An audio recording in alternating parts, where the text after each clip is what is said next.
इस कार्यक्रम के पुण्यार्चक हैं स्वर्गीय श्री माणिक चंद जी बज एवं धर्मपत्नी श्रीमती मोहिनी देवी, कुचामन सिटी, अहमदाबाद की स्मृति में पुत्र एवं पुत्र वधू श्री पारस जैन बज, श्रीमती कुसुम जैन बज, अहमदाबाद। समाधिस्थ दशम प्रतिमाधारी स्वर्गीय श्री ज्ञानचंद जी जैन सतना, श्रीमती राजकुमारी जैन सतना, श्रीमती माया प्रेमचंद प्रेमी कटनी एवं समस्त प्रेमी परिवार कटनी सतना। फर्म श्री दयोदय ऊर्जा एवं जैविक खाद private limited, Bhopal Madhya Pradesh. Visat detergents private limited, Ahmedabad Gujarat. Trade enquiry number 9408659000। Website www.visatdetergents.com। प्रथम तीर्थंकर आदिनाथ भगवान की जय जय जय। संत शिरोमणि आचार्य भगवान गुरुदेव विद्यासागर जी महाराज की जय जय जय।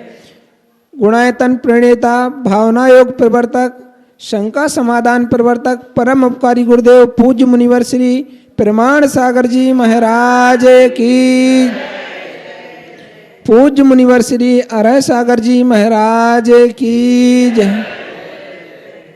नमोस्तु गुरुदेव, नमोस्तु गुरुदेव, नमोस्तु गुरुदेव।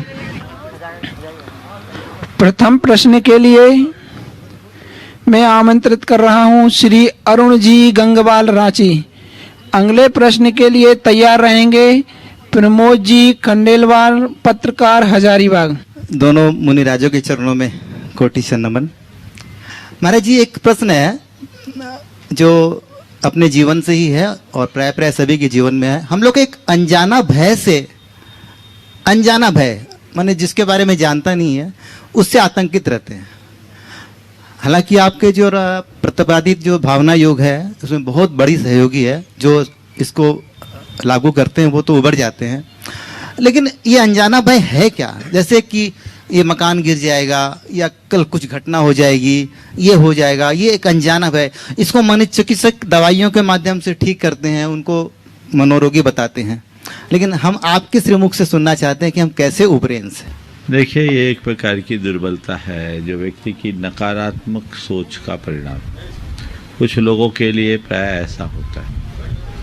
मेरे संपर्क में एक सज्जन जिनको ये बड़ी समस्या थी, घर से बाहर कोई जाता तो जब तक लौट के नहीं आता उनको चैन नहीं पड़ती। वो बार बार उसी की चर्चा करे, कई बार फोन करे, दरवाजे पे खड़े हो, बड़े परेशान।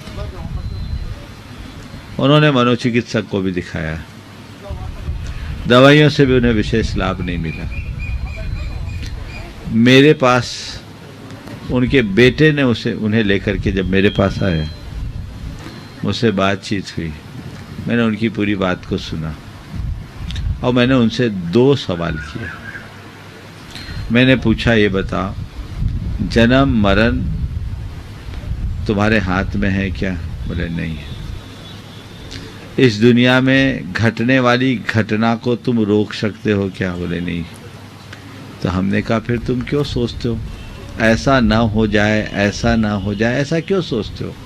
जो होना होगा सो होगा और जो होगा अच्छा होगा। मैंने उनको 2 वाक्य कहा और बोला, इसे याद रखो, ये सब चीजें भूल जाओगे। ने क्या? मैंने कहा, जो होना होगा वही होगा और जो होगा सही होगा। बस इसे ही जपो, जो होना होगा वही होगा और जो होगा सही होगा। आप सुनकर ताज्जुब करोगे, ये वाक्य उस व्यक्ति के लिए मंत्र का काम कर गए। आज वो पूरी तरह उभर गए। वस्तु के स्वरूप को जब हम हृदय में अवधारित करते हैं तब सारी बातें अपने आप प्रकट हो जाती हैं। एक प्रश्न और पूछें अगर है तो? हाँ, पूछ सकते हैं। आपके प्रवचन शैली पर आधारित ही मेरा ये शंका समाधान का प्रश्न है। क्योंकि आपके प्रवचन शैली में 4 बातें रहती है, तो मेरी भी आज जो शंका है वो 4 शब्दों के लेके, श्रद्धा, सम्यक श्रद्धा, अंधश्रद्धा और सच्ची श्रद्धा।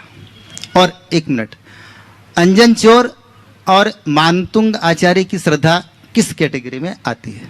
श्रद्धा, अंधश्रद्धा, सच्ची श्रद्धा और सम्यक श्रद्धा, ये 4 शब्द के थोड़ा इसे पलट देता हूँ तो ज़्यादा अच्छा होगा। अश्रद्धा, अच्छा, श्रद्धा, अंधश्रद्धा और अटल श्रद्धा। कई बार जिसे हम श्रद्धा कहते हैं उसके भीतर भी अश्रद्धा होती है। कैसे? बताता हूं। आप भगवान के चरणों में रोज जाते हो, भगवान पर श्रद्धा है?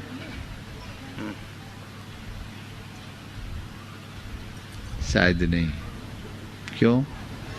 अगर तुम्हारे अंदर भगवान पे श्रद्धा होगी और पक्की श्रद्धा होगी तो तुम्हें भगवान की उपस्थिति का एहसास सर्वत्र होगा, फिर कहीं कुछ गलत नहीं कर पाओगे।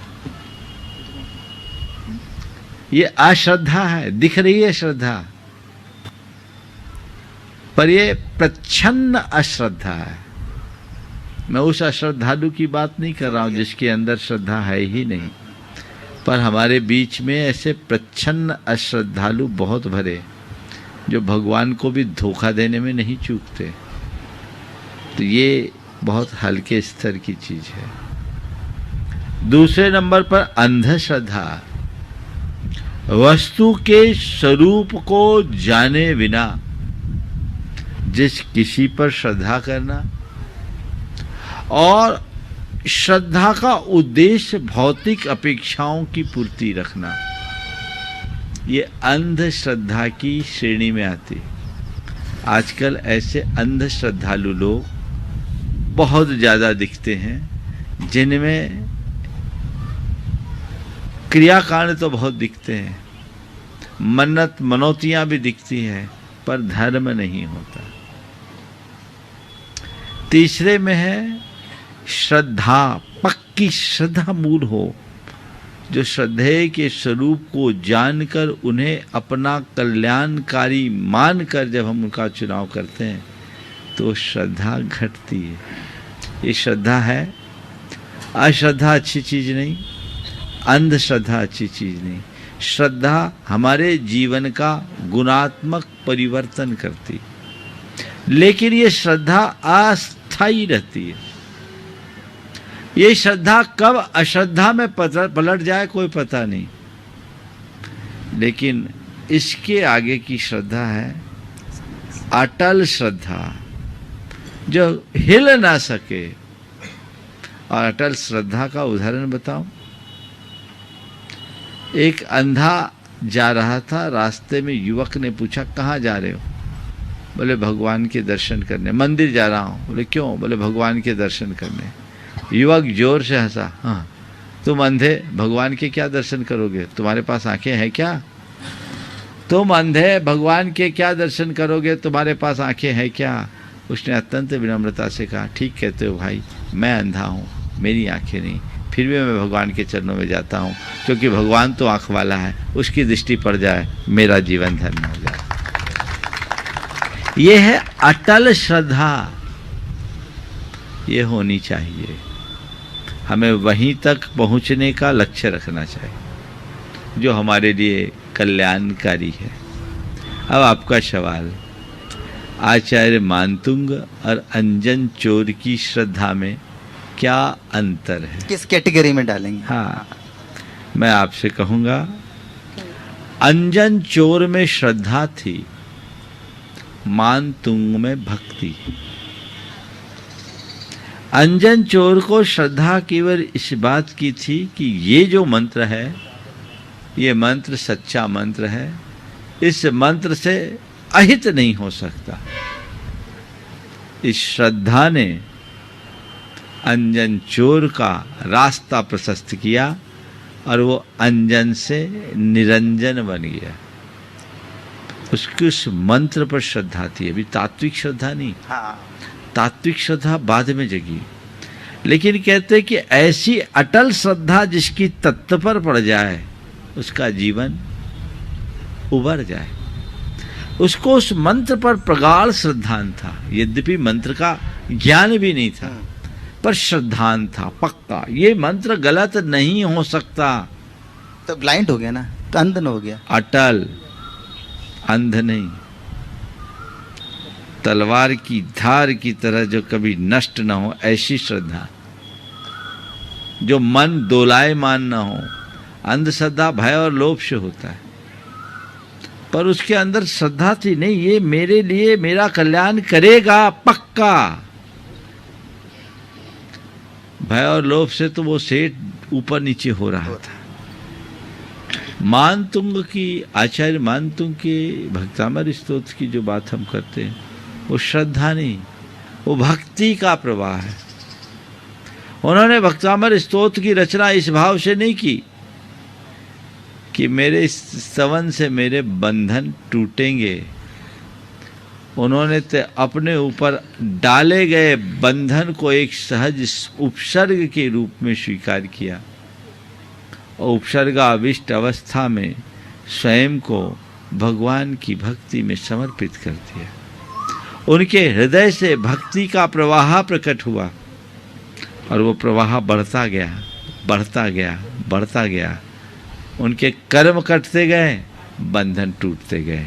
तो ये भक्ति है जो भाव विशुद्धि युक्त अनुराग की अभिव्यक्ति कहलाती। तो अब मेरी श्रद्धा आपके प्रति जो अंध है कि हमको पता नहीं, जैसे आप हमको लगता है कि बस महाराज जी बोल दिए हैं तो ये एकदम सही है, तो ये सम्यक है कि सच्ची है कि देखिए श्रद्धा या दीवानगी वाली श्रद्धा है? बहुत अच्छी बात है। अंधश्रद्धा है, सम्यक है, सच्ची है। अगर सच्चे के प्रति श्रद्धा रखोगे तो सच्चा श्रद्धा भी सच्ची होगी, और झूठे के प्रति श्रद्धा रखोगे तो श्रद्धा झूठी हो जाएगी। तो अगर मैंने अपने श्रद्धेय का चुनाव ठीक किया है तो मेरी जो श्रद्धा होगी सच्ची होगी और पक्की होगी, अटल होगी और अंधी भी होगी। समझ गए? नमस्ते महाराज। उपस्थित हों श्री प्रमोद जी खंडेलवाल, पत्रकार हजारीबाग। इसके बाद तैयार रहेंगे अधिवक्ता अजय जी जैन हजारीबाग। नमस्तु गुरुवर नमस्तु। बोलो। विगत वर्षों में भी आपके नैनों का दीदार हुआ, पुनः इस वर्ष भी आपके नैनों का दीदार हो रहा है। हम हजारीबाग की जनता की तरफ से मैं प्रमोद खंडेलवाल तहे दिल से शुक्रिया अदा करता हूं, अभिनंदन करता हूं, स्वागत करता हूं मुनिवर। महाराज श्री, मेरा सवाल, अक्सर आज के परिवेश में, आज के दौर में देखा जाता है, जिस माँ के 2-3 बेटे हैं, मान लिया जाए कोई हजारीबाग में है, कोई मुंबई में है या कलकत्ते में, तो 2 महीने 3 महीने एक माँ यहाँ एक दूसरे बेटे के पास। ऐसा क्यों? क्या कोई बेटा पूरी लाइफ अपनी माँ को नहीं रख सकता? देखिए, माँ को पूरी लाइफ क्या, कई जन्मों तक रखा जा सकता है, और माँ को रखा नहीं जा सकता, माँ के पास रहा जा सकता। तो फिर हर एक बेटा 2 महीने 3 महीने ऐसा मैं क्यों? बता रहा हूँ आपकी बात। मेरे सामने दोनों तरह के उदाहरण हैं। दूर रहने की बात तो जाने दो, कुछ उदाहरण ऐसे भी है बड़े घृणास्पद कि एक माँ के 4 बेटे, चारों के अलग अलग बंगले, और माँ चारों के लिए एक माह तक अलग अलग बंगले में रहने के लिए बात। और एक प्रसंग तो ऐसा दिखा कि 15-15 दिन तक माँ को लोग रखते। एक दिन माँ उपवासी थी। बोले क्या बात हो गई? बोले 1 तारीख से 15 तारीख तक एक बेटे के पास खाती हूँ, 16 से 30 तक एक बेटे के पास, आज 31 तारीख है इसलिए मेरा उपवास है। ऐसे कपूतों के लिए क्या कहा जाए। लेकिन एक दूसरा उदाहरण ऐसा भी, दूसरा एक नहीं अनेक उदाहरण है, जिसमें माँ के बीमार रहने पर बेटा अमेरिका से अपनी अच्छी खासी जॉब छोड़कर आ गया और माँ की आखिरी तक सेवा की। ये भी एक आदर्श है। जिन्हें अपने माता पिता के ऋणों का स्मरण होता है, वे सदैव माँ बाप के कर्ज को चुकाना अपना फर्ज मानते हैं। ये होना चाहिए। जहाँ तक सवाल है बाहर जाने का, तो बाहर जाना बुरा नहीं। आप पास में रहो या दूर, हृदय में उनको बसा के रखो। ये हमारा कर्तव्य है। देश विदेश में जाने की परंपरा आज की नहीं, पुराने समय में भी थी। यहाँ भी तुम खंडेलवाल हो, मारवाड़ी हो। जितने मारवाड़ी भाई यहाँ आए ना, सब राजस्थान से आए। तुम्हारे बाप दादा भी अपने माँ बाप को छोड़ के आए होंगे। और यहाँ से वहाँ उनसे मिलने जाने के लिए उनको 2-2, 3-3 दिन लगते होंगे। आज के बच्चे अगर बाहर रहते हैं तो ज़्यादा से ज़्यादा 24 घंटे में दुनिया के एक कोने से दूसरे कोने तक आने में समर्थ है, आ सकते हैं, मिलते हैं।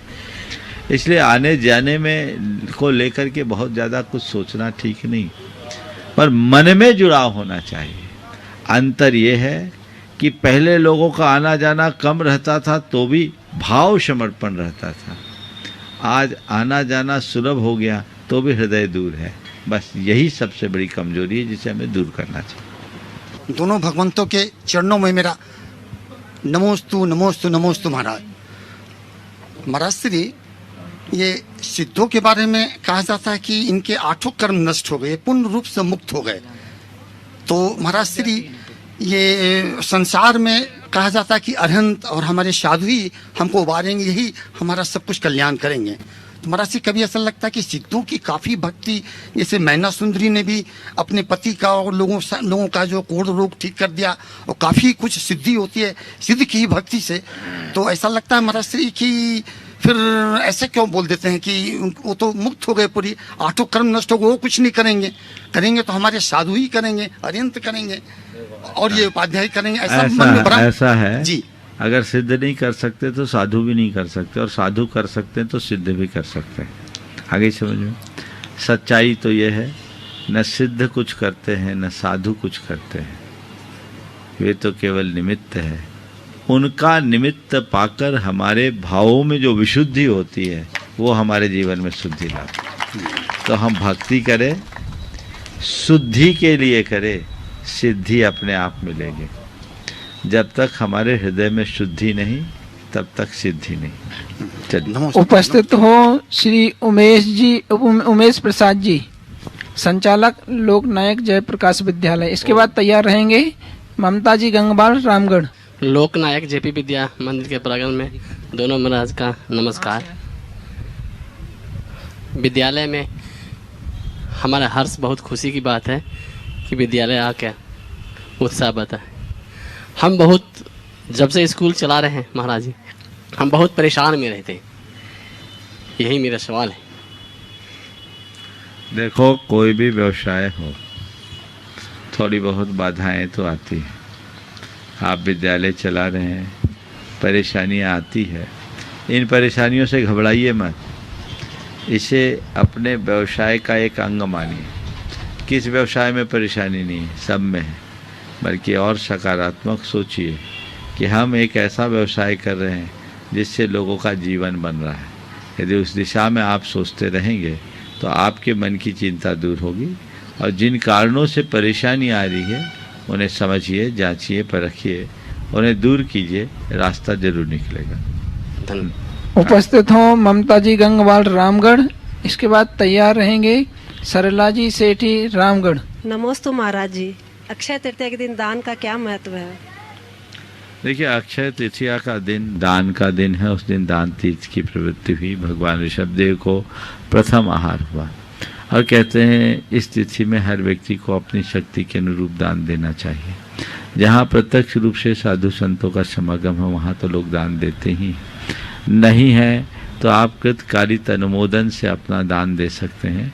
किसी भी निमित्त से आप अपना दान लगा करके दें, ये दान जीवन की अक्षय संपदा को प्रदान करने वाला बनता है। उपस्थित हों सरला जी सेठी रामगढ़। इसके बाद तैयार रहेंगे श्री योगेश जी वंदना भोपाल। नमोस्तु महाराज श्री, नमोस्तु नमोस्तु महाराज श्री। क्या हमारे द्वारा अपने धर्म को ऊंचा दिखाने के लिए दूसरे धर्म की बुराई करना या उसकी कमियां निकालना उचित है? अरे, जब दूसरों की अपनी बड़ाई करने के लिए दूसरों की कमियां निकालना गंदी बात है, तो धर्म को बढ़ाने के लिए दूसरों की कमियां निकालना तो गंदी हो गई। हम अपने धर्म के गीत गाएं, पर किसी के धर्म की कभी आलोचना न करें। हमारा धर्म हमें ये नहीं सिखाता कि हम किसी से द्वेष करें। उपस्थित हों श्री योगेश जी वंदना भोपाल से। तैयार रहेंगे कुमारी लब्धि जैन हजारीबाग। नमोस्तु महाराज जी। पूरे भोपाल समाज के महाराज जी त्रिवार नमोस्तु नमोस्तु नमोस्तु। महाराज जी, कुछ चुनाव के बाद भोपाल में काफ़ी नकारात्मकता घेरी थी। अब 3 दिन से हजारीबाग की हवा में हूँ, काफ़ी अच्छा लग रहा है। और 20 साल तक आपने जो जीवन यहाँ गुजारा और इसकी वजह से आपकी याददाश्त इतनी ज़बरदस्त है, उसकी आबो हवा में अब समझ में आ रहा है उसका कारण क्या है। सुबह से ही बहुत अच्छा लग रहा है महाराज जी पूरे प्रांगण में। महाराज जी से सबकी जानकारी में मैं देना चाहूँगा बंधुओं, मैं 98 चतुर्मास से जुड़ा हुआ हूँ और हम लोग काफ़ी दयनीय हालत से ऊपर मास्टर जी के आशीर्वाद से आए। आज एक छोटे से काम से शुरुआत करके आज महाराज जी के आशीर्वाद से अच्छी पोजीशन में है। एफोर्डेबल हाउसिंग में काम कर रहे हैं भोपाल में। महाराज जी का आशीर्वाद कुछ ऐसा लगा है कि अब काफ़ी कुछ अच्छा चल रहा है महाराज जी। तो क्वेश्चन भी यही था महाराज जी कि आपके जो स्मृति का इतना जबरदस्त कारण है, क्या इसमें सच में हजारीबाग की आबो हवा का ही कारण है या कुछ और भी? देखिए, पहले तो मैं कहूँगा एक बार योगेश का आप सब जोरदार करताल ध्वनि से स्वागत करें। ये बड़ा समर्पित युवक है, बहुत वर्षों से पूरा परिवार जुड़ा और वर्तमान में ये गुनायतन के भोपाल प्रांत के अध्यक्ष भी हैं और बहुत अच्छे से अपने दायित्व का निर्वाह कर रहे हैं। अपने खुद के प्रयासों से इन्होंने अपने जीवन में एक अच्छी स्थिति निर्मित की है और ये एक प्रेरणा है कि व्यक्ति लगनशील हो तो सब तरह से अपने जीवन को समर्थ और समृद्ध बना सकता है। आपने पूछा है आपकी याददाश्त की वजह है यहाँ की आबो हवा है। जी महाराज, या क्या है? अब मैं तो ये कहूँगा यहाँ की हवा में बैठा हूँ तो हवा को तो कभी मना कर नहीं सकता, लेकिन मैं इतनी बात जानता हूँ कि हवा तो सब लेते हैं, फिर भी हवा में क्यों उड़ते हैं? समझ गए? हवा सबको एक सी मिलती है, लेकिन इसके बाद भी लोग हैं जो हवा में उड़ते रहते हैं। हम अपने जीवन के मूलभूत लक्ष्य को समझें। हमारे पास क्षमताएं अनंत हैं, पर हम उसे विकेंद्रित कर देते हैं, इसलिए हमारा चित्त विखंडित हो जाता है। हम उसे अपने स्मृतियों में संजो नहीं पाते। आप सबके जीवन में भी बहुत सारी बातें हैं। जहाँ तक याददाश्त की बात है तो मैं ये समझता हूँ कि आप लोगों को भी बहुत अच्छी स्मृतियाँ हैं। बस अंतर केवल इतना है कि आप लोग अपने फाइलों को ठीक तरीके से सेव करना नहीं जानते और मैं कुछ नहीं करता, सब चीज़ों को सेव करना जानता हूँ और ढंग से फाइलिंग करना भी जानता हूँ। जिस समय जो फाइल खोलनी होती है उसे ही खोलता हूँ और जिसे बंद करना होती है वो बंद करता हूँ। ये कला आप भी विकसित कर सकते हो। जी कुछ चीज़ें तो हर व्यक्ति अपनी स्मृति कोश में संजो के रखता है। आज से 20 वर्ष पहले आपसे किसी ने कोई अभद्र टिप्पणी की होगी, वो आज याद होगा ना? बिल्कुल महाराज जी। तो क्या है इसका मतलब? याद करने की क्षमता तो है ना, पर आपने दूसरी चीज़ें अपने दिमाग में भर रखी है। उनको हटाकर यदि अच्छी चीज़ें रखना शुरू करे तो जीवन का कायाकल्प हो जाए। उपस्थित नमस्ते महाराज जी। कुमारी लब्धि जैन हजारीबाग। इसके बाद तैयार रहेंगे वृत्ति श्राविका श्रीमती चंद्रकला जी पाटनी रांची गुणायतन मंत्री। नमस्ते महाराज जी। मेरा प्रश्न यह है कि अगर हम कोई चीज़ करने के लिए अपने ऊपर विश्वास कर ले तो वो हम कर सकते हैं, तो महाराज जी हम वो सेल्फ कॉन्फिडेंस अपने अंदर कैसे डेवलप करें? बहुत अच्छा सवाल है। जो चीज हम ठान बोले परम पूज्य महामना प्रमाशंकर जी महाराज की, पर ठानने की शक्ति कैसे विकसित करें, सेल्फ कॉन्फिडेंस कैसे लाए, इसके लिए 2 चरण में काम करना। पहला, ऐसे लोगों के जीवन चरित्र को पढ़ो और उनके संपर्क में रहो जिन्होंने अपने आत्मविश्वास के बदौलत ऊंचाइयां छुई हैं। समझ गए? तो उनसे पढ़ने से, उनके संपर्क में रहने से एक मोटिवेशन मिलता है, प्रेरणा मिलती है, आगे बढ़ते हैं। दूसरा, अपने अतीत के अनुभवों को अपने सामने रखो। और देखो कि हमने अपने विश्वास के बदौलत क्या क्या काम किया, उसमें हमने कहाँ सफलता पाई, और हमारे दूसरे लोग जो नहीं कर पाए वो हम कर लिए। हर व्यक्ति के जीवन में 2, 4, 10 ऐसे अनुभव जरूर होंगे, और ये अनुभव हमें बहुत बड़ी ताकत देगा कि नहीं, हम कर सकते हैं। तो ये दोनों चीज़ें अगर साथ लेकर के चलोगे तो जरूर निश्चित रूप से आत्मविश्वास बढ़ेगा और हमें समर्थ बनाएगा। नमस्ते महाराज। उपस्थित हों श्रीमती चंद्रकला जी पाटनी रांची। इसके बाद तैयार रहेंगे रितेश जी खंडेलवाल हजारीबाग। दोनों मुनि राजों के चरणों में मेरी तरफ से जगत के सब जीवों की तरफ से नमोस्तु। महाराज श्री, अगर कोई व्यक्ति धार्मिक हो और उसने अपने जीवन में धर्म को ही महत्व दिया हो, उसके बाद भी अगर वो परिस्थिति बस उसने आत्महत्या कर ली हो, तो उसके लिए क्या कहा जाएगा और वो कहाँ जाएगा? देखिए, धार्मिक व्यक्ति के जीवन में भी इस तरह के प्रसंग देखे जाते हैं। इसकी कई वजह है। सबसे बड़ी वजह तो मुझे ये समझ में आती कि व्यक्ति धार्मिक होता, आध्यात्मिक नहीं होता। तो धार्मिक क्रियाओं में बढ़ चढ़ करके हिस्सा लेता है, आध्यात्मिकता के अभाव में वो अपने मन को संतुलित नहीं रख पाता, और मन के असंतुलन के कारण वो व्यक्ति डिप्रेशन का शिकार हो जाता है। आम व्यक्ति की बात जाने दीजिए, अपने मानसिक असंतुलन के कारण साधु संतों के द्वारा भी आत्महत्या के अनेक प्रसंग देखने में आए। बहुत बड़ी कमजोरी है। तो पहली सलाह तो मैं ये दूंगा उन सभी धार्मिक जनों से कि वे धार्मिक होने के साथ साथ आध्यात्मिक बने। आज आप लोगों की पूजा पाठ और धार्मिक क्रियाओं के प्रति जितनी रुचि है, यदि उस रुचि के साथ साथ आध्यात्मिक रुचि हो, तत्व ज्ञान के प्रति रुचि हो, तो आपको अपने जीवन के उतार चढ़ाव में ठहराव लाने की शक्ति आए। फिर वस्तु के स्वरूप को जानोगे, कर्म के सिद्धांत को जानोगे, तत्व की व्यवस्था को जानोगे, तो ऐसी स्थिति उत्पन्न नहीं होगी कि कोई व्यक्ति डिप्रेशन का शिकार हो या वो व्यक्ति आत्महत्या जैसे कृत्य कर ले। तो उसकी तरफ देखने के लिए एक तो ये दृष्टिकोण होना चाहिए। और आपने पूछा ऐसा व्यक्ति अगर आत्महत्या कर ले तो कहाँ जाएगा? नियमतः दुर्गति का पात्र बनेगा, क्योंकि आत्महत्या एक प्रकार की हत्या है। हत्या निज की करो या पर की, हत्या तो हत्या है।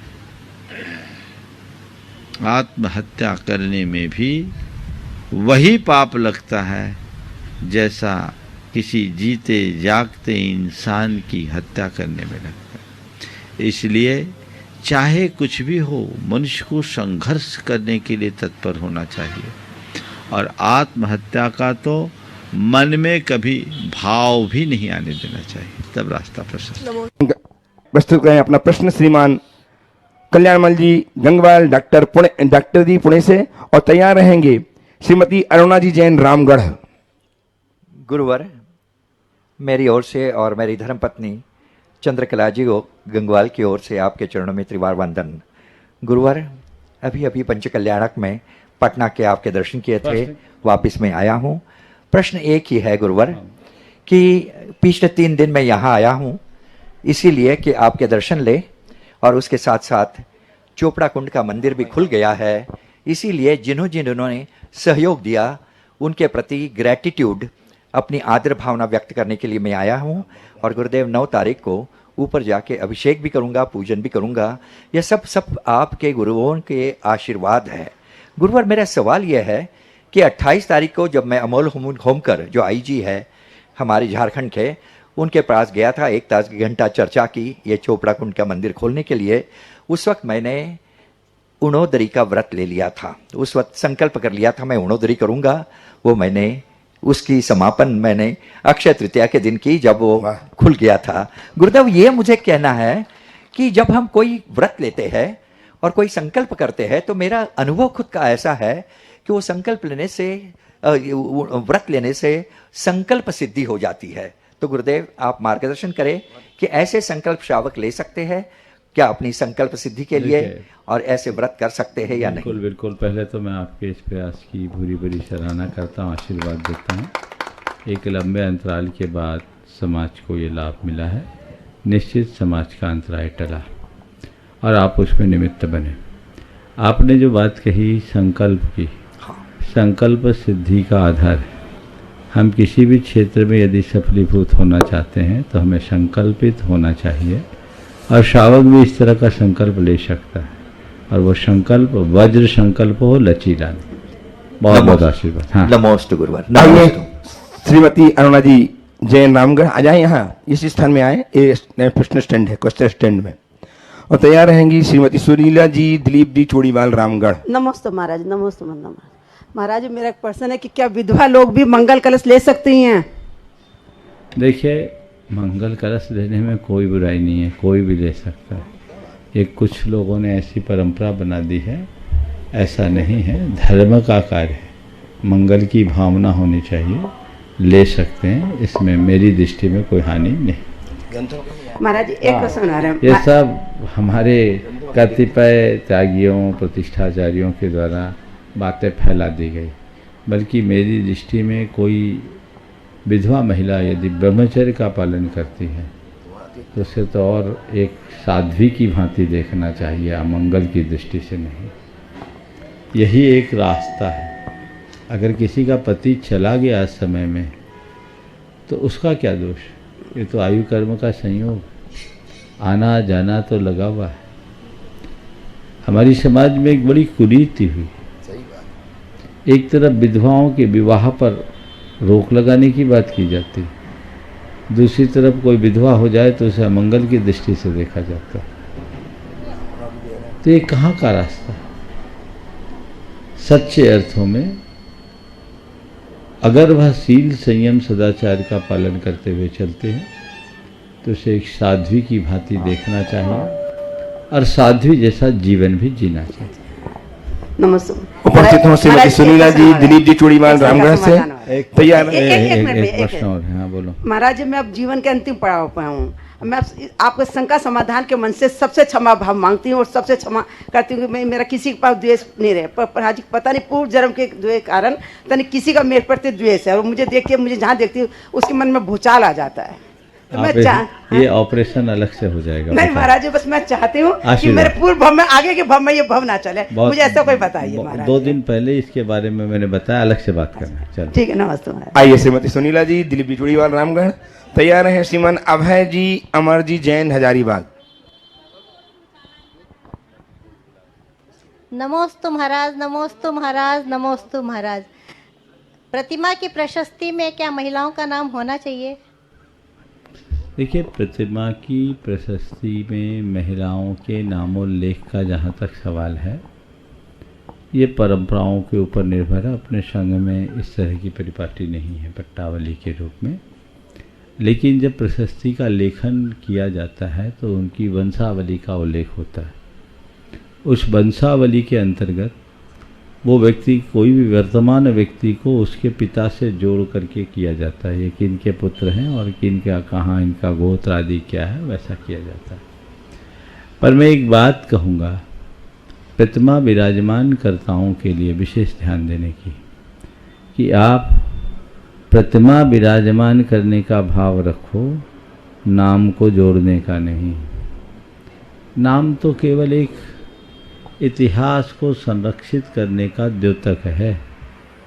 पुराने समय में प्रतिष्ठे प्रतिमाओं में कईयों में तो प्रशस्ति ही नहीं रहती थी, फिर कुछ में प्रशस्ति हुई तो बस प्रतिष्ठापितम बहुत थोड़े शब्दों में। जिन आचार्य मुनि के सानिध्य में प्रतिष्ठा हुई उनका उल्लेख होने लगा। बाद में आज श्रावकों का भी उल्लेख हो जाता है, ताकि आने वाले समय में जब जैन संस्कृति का इतिहास लिखा जाए तो उसका पता। अब इसमें महिलाओं का नहीं है, ये है, ये सब विकल्प करना उचित नहीं है। उसकी जो विधि और व्यवस्था होती है उसके तहत उन सब का नामोल्लेख होता है, इसलिए इन सब बातों का विकल्प करने का औचित्य नहीं। नमोस्तु महाराज। उपस्थित हो श्रीमान अभय जी छावड़ा अमर जी जैन हजारीबाग से। तैयार रहें श्रीमान सुबोध जी जैन उपमंत्री हजारीबाग, अध्यक्ष श्रीमान धीरेन्द्र सेठी एवं पवन जी अजमेरा के साथ।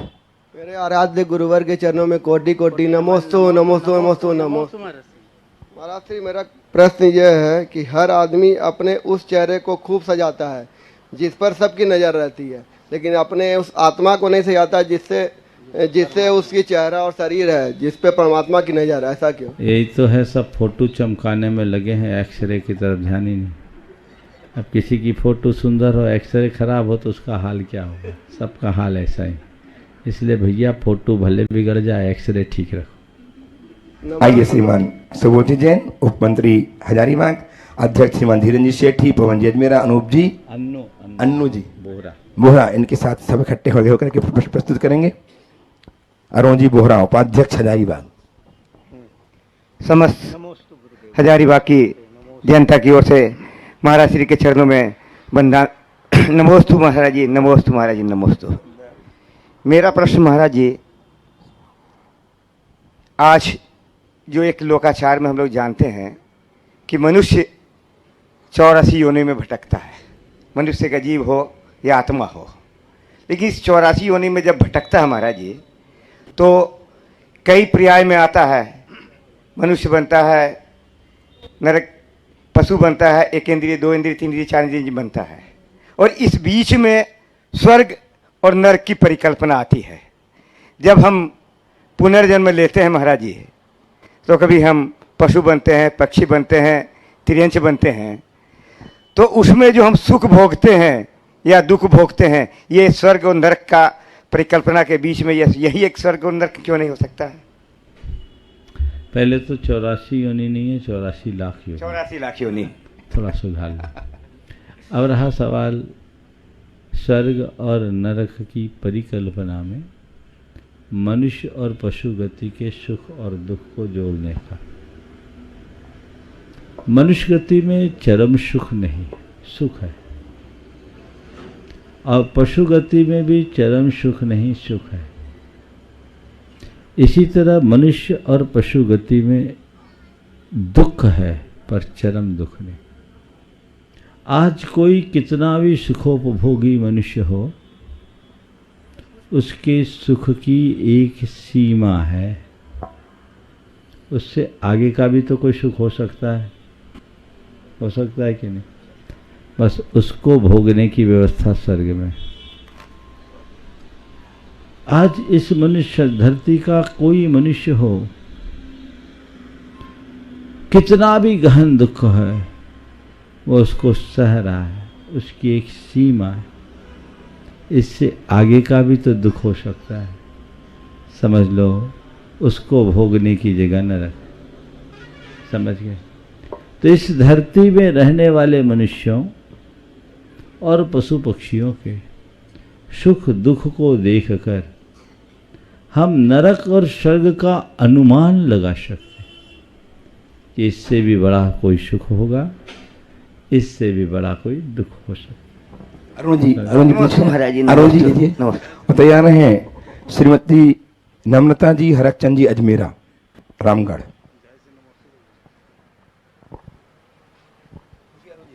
बोलिए। दिगंबर जैन पंचायत के सदस्यों के द्वारा महाराज जी के चरणों में नमोस्तु नमोस्तु नमोस्तु। महाराज श्री, मेरा प्रश्न है, तजुर्बा उम्र से आता है या हालातों के अनुभव से? तजुर्बा उम्र से आता है या हालातों के अनुभव से? देखिए, उम्र से जो तजुर्बा आता है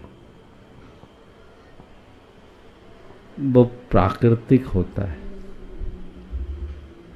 बचपन, यौवन, बुढ़ापा, वे व्यक्ति बहुत सारी चीज़ें एक स्वाभाविक रूप से परिवर्तित होते हुए देखता है, उसका एक अनुभव है, ये सामान्य। लेकिन हालातों से जो तजुर्बा होता है वो विशेष होता है। सहज रूप से जो हमें प्राप्त होता है वो हम पर असर डाले, इसकी कोई सुनिश्चितता नहीं। लेकिन किसी परिस्थिति और प्रसंग से जब हम कुछ पाते हैं और उसके लिए हमारा अतिरिक्त श्रम जुड़ता है तो उसका असर हम पर गहरा होता है। बाल तो सबके पकते हैं, अनुभव हर कोई नहीं होता। अनुभवी बनने के लिए व्यक्ति के भीतर अतिरिक्त प्रतिभा होनी चाहिए। जीवन में घटने वाले सभी घटनाओं और प्रसंगों को बारीकी से देखने की दृष्टि होनी चाहिए। ज़्यादातर लोग जीवन जीते लेकिन उनकी दृष्टि जीवन के साथ जुड़े प्रसंगों पर कम होती। 3 तरह के लोग होते हैं। पहले वे लोग जो किसी फूल को लिए और सूंघ के फेंक दिए। दूसरे वे लोग जो फूल को लिए, माला गूंथी, कुछ देर पहने और उतार दिए। और तीसरे वे लोग जो फूल का एब्स्ट्रैक्ट निकाला, एसेंस बनाया, इसको एक शीशी में रखे, अपने जेब में भर लिए, जब जी चाहा उसकी सुगंध से अपने मन को आनंद से भर ली। पहले किस्म के वे लोग हैं जो जीवन की हर घटना को एक फूल की तरह सूंघते हैं और फिर भूल जाते हैं। दूसरे लोग वे लोग हैं जो जीवन में घटने वाली घटनाओं को अपनी स्मृति की माला में पिरो करके कुछ देर तक अपने गले में धारे रहते हैं, फिर भूल जाते हैं। लेकिन तीसरे लोग हैं जो जीवन की हर घटना को निचोड़ कर अनुभव का रस निकालते हैं और उस अनुभव को अपनी हृदय के में रख लेते हैं, जो जीवन भर अपनी सुगंध से उनके जीवन को सुवासित रखती है। ये तजुर्बा हालातों से मिलता है। जो अंतर्दृष्टा होता है उसका तजुर्बा सबसे गहरा होता है। तो हम घटनाओं को केवल घटनाओं की तरह न जिए, घटनाओं के सार को पहचानने की कोशिश करें। आइए नमता जी, हरचंद जी अजमेरा रामगढ़ तैयार हैं। श्रीमती रेणु गुट्टू जी अजमेरा हजारीबाग। नमोस्तु महाराज जी, नमोस्तु महाराज जी, नमोस्तु। आत्मा और शरीर अलग है, पर ऐसी कौन सी शक्ति है जो एक दूसरे को जुड़ी हुई है? आत्मा और शरीर अलग है, पर ऐसी कौन सी शक्ति है जो एक दूसरे को जोड़ी हुई है? ये हमारे अंदर का मोह और अज्ञान है जो अनादि से कर्मों का गठबंधन बनाए हुए। जब ये गठबंधन टूट जाएगा तो दोनों अलग अलग हैं। चलिए आइए श्रीमती रेणु जी गुट्टू जी अजमेरा हजारीबाग से तैयार हैं। श्री संजय जी, श्रीमती शशि जी काला हजारीबाग। नमोस्तु महाराज जी, नमोस्तु महाराज जी, नमोस्तु महाराज जी। महाराज जी, जब हजारीबाग में संत निवास का शिलान्यास रखा जा रहा था तो उस समय बहुत लोगों का भाव हुआ कि इसमें हम चांदी का सिक्का या चांदी की कोई भी वस्तु हम रख दें, यहाँ पे लाके डाल दें। तो जनरली देखा जाता है कि कोई भी भूमि पूजन होता है तो उसमें चांदी का सिक्का सभी लोग डालते हैं।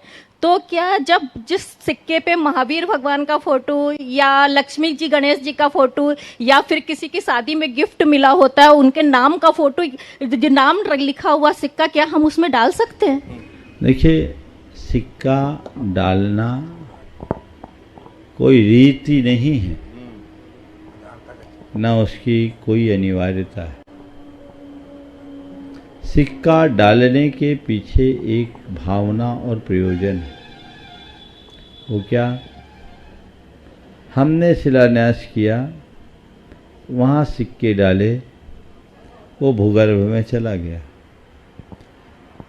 200, 400, 500 वर्ष बाद यदि वह भवन क्षतिग्रस्त हो जाए, खंडहर में बदल जाए और कभी उसका उत्खनन किया जाए, वहाँ सिक्के निकले तो पता लग जाएगा यहाँ इस सन के सिक्के डले हैं, यानी ये यहाँ ये भवन, ये मंदिर इस सन के आसपास निर्मित हुआ।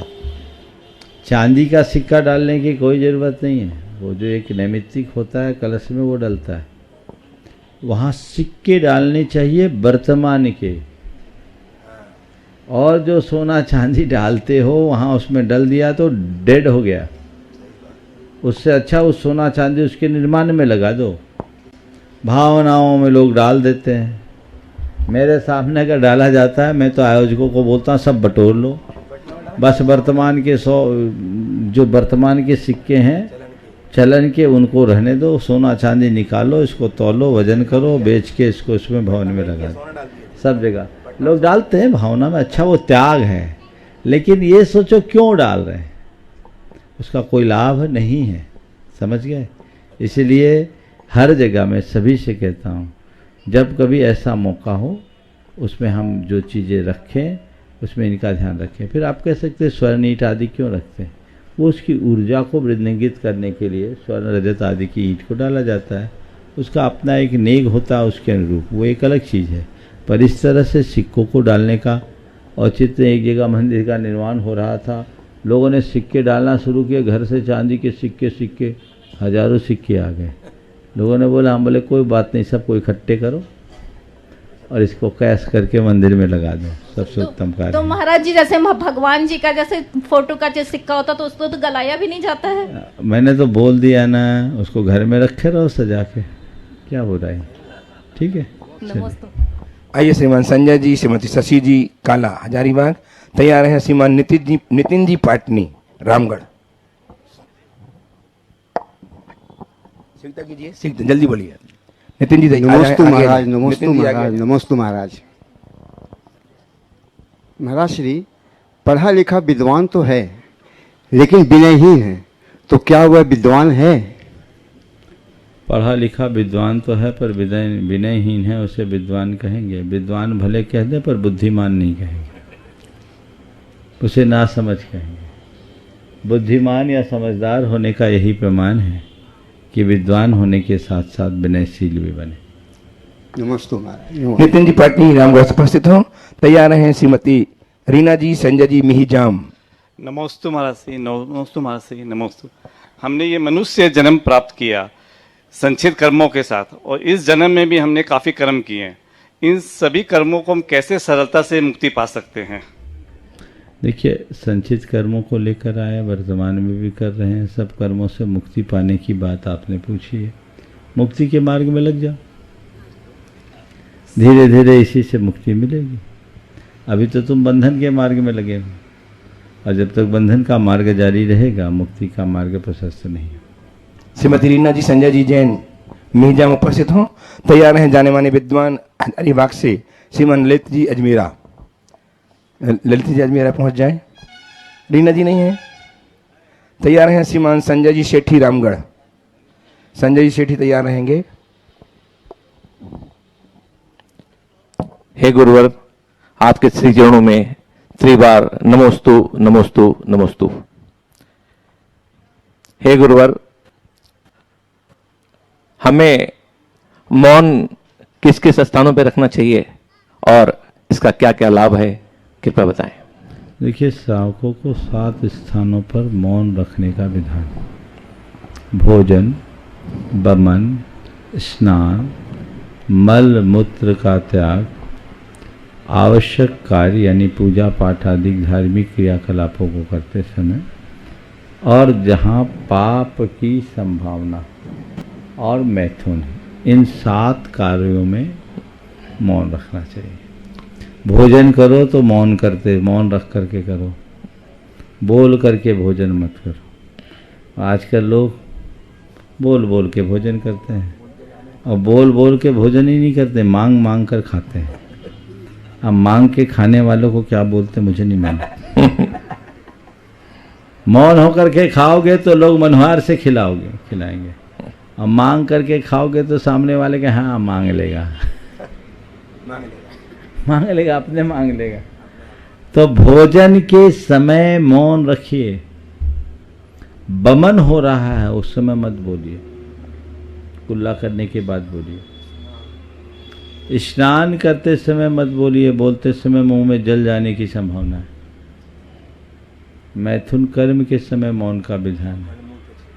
मल मूत्र का जब परित्याग कर रहे हैं, वहाँ अशुद्धि है, उस समय मौन रहिए। लोग वहीं अपना मोबाइल चालू कर देते हैं, गड़बड़।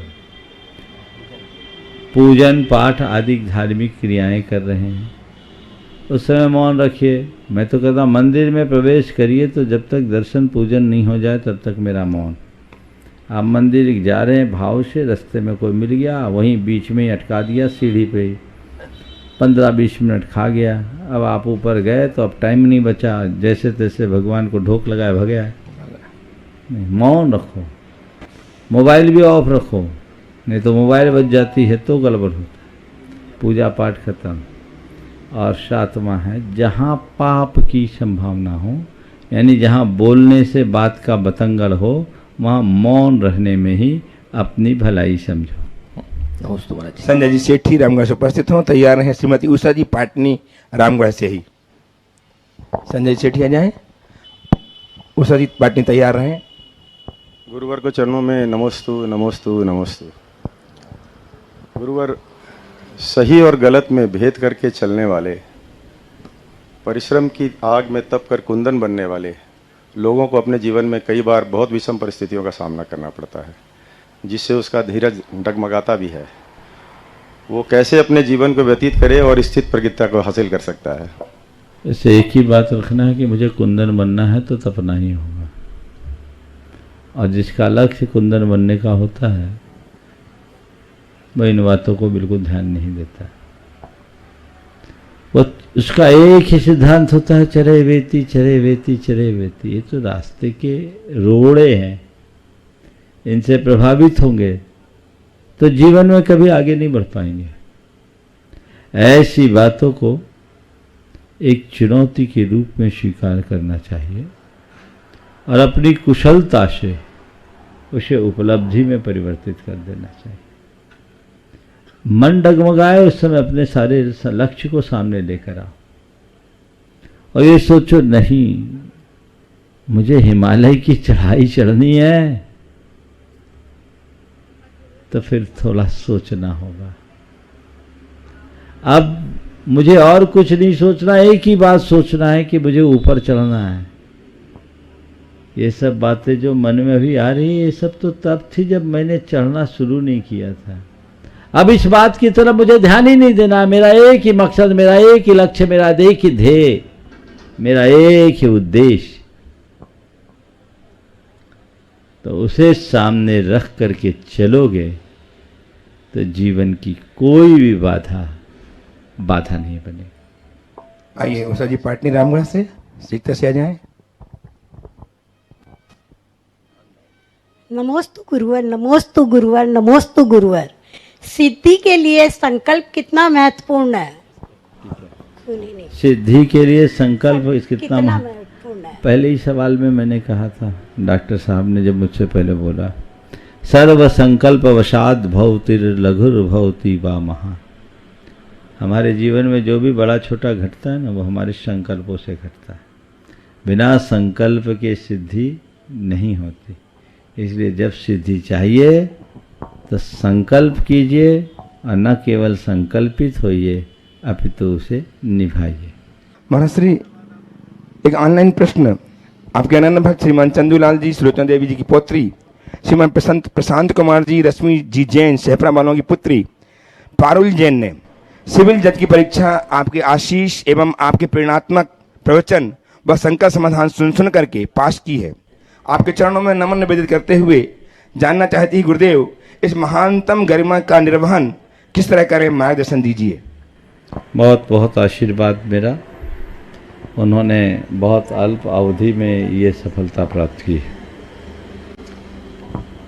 आप न्यायिक प्रक्रिया में आगे बढ़ी हैं, न्याय क्षेत्र में अपनी सेवा देने के लिए चयनित हुई है, तो मैं एक ही बात कहूँगा, न्याय को जीवन में याद रखना, न अपने साथ अन्याय करना, न किसी अन्य के साथ अन्याय, तो जीवन अपने आप सफलीभूत होगा। इस प्रकार आज के इस सत्र को परम पूज्य गुरुदेव के चरणों में नमन अर्पित करते हुए यहीं पर विराम। बोलिए परम पूज्य आचार्य गुरुवर श्री विद्यासागर जी महाराज। जय जय जय परम पूज्य महामना मुनिलाल परमासागर जी महाराज की।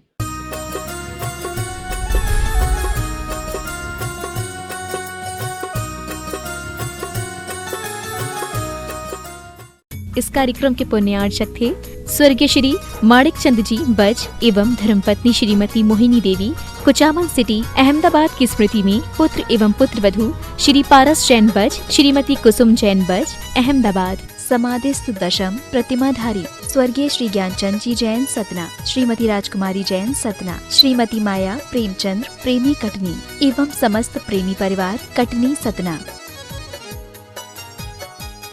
फर्म श्री दयोदय ऊर्जा एवं जैविक खाद private limited Bhopal Madhya Pradesh. Visat detergents private limited Ahmedabad Gujarat. Trade enquiry number 9408659000। Website www.visat